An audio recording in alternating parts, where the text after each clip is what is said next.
నమస్తే. ఇప్పుడు చూడండి ఒకటి. నేను ఇట్లున్నానా? ఇట్లా నిల్చోవడం పద్ధతి ఒకటి. నేను ఇట్లా కూసోని అబ్బబ్బబ్బబ్బా! అబ్బబ్బబ్బబ్బా! ఇట్లా నిల్చోవడం ఒకటి. అయితే ఏమైతదంటే చాలామంది పేషెంట్‌లకు గుజ్జు ఏదైతే ఉంటది గదా! అది అరిగిపోయినప్పుడు అట్లా లేస్తారు. ఇంకోటి వాకింగ్ చేసేటప్పుడు గమనించండి. ఇట్లా అయితూ నడుస్తది. దాన్ని డక్ వాక్ అంటారు. దాని అర్థం గూడా ఏందంటే గుజ్జు ఖరాబయింది మీకు అని. ఇవి ఏమైతది ఫ్యూచర్‌ల మీకు operation జేపిచ్చుకోవాలి.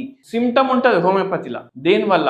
Elements from going in sunlight అంటే ఎండలో పోతే ఇది పెరుగుతది. అట్లా తీసి మొత్తం పేషెంట్‌కి మందులు ఇచ్చేసరికి 2 ఏండ్లు వాడిండ్రు. పేషెంట్ ఏజ్ 60 సంవత్సరాలు అప్రాక్సిమేట్‌లీ. 60 సంవత్సరాలకి ఎంత గుజ్జు ఉండాలి? మళ్ళా అంతా ఫార్మేషన్ అయిపోయింది. ఆస్టియోఆర్థరైటిస్ కొంచెమైనా ఉంటది. అది నొప్పి ఉన్నా, నొప్పి లేకపోయినా కొంచెమన్నా ఉంటది. ఎందుకంటే బోన్స్ డీజనరేట్ అవుతాయి విత్ ఏజ్. మనము హోమ్ రెమెడీస్ కూడా చేయాలి.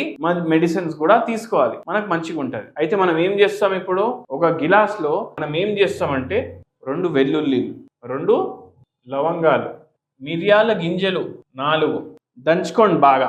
బాగా దంచుకొని ఇది ఓ గిన్నెలో బాయిల్ చేయండి.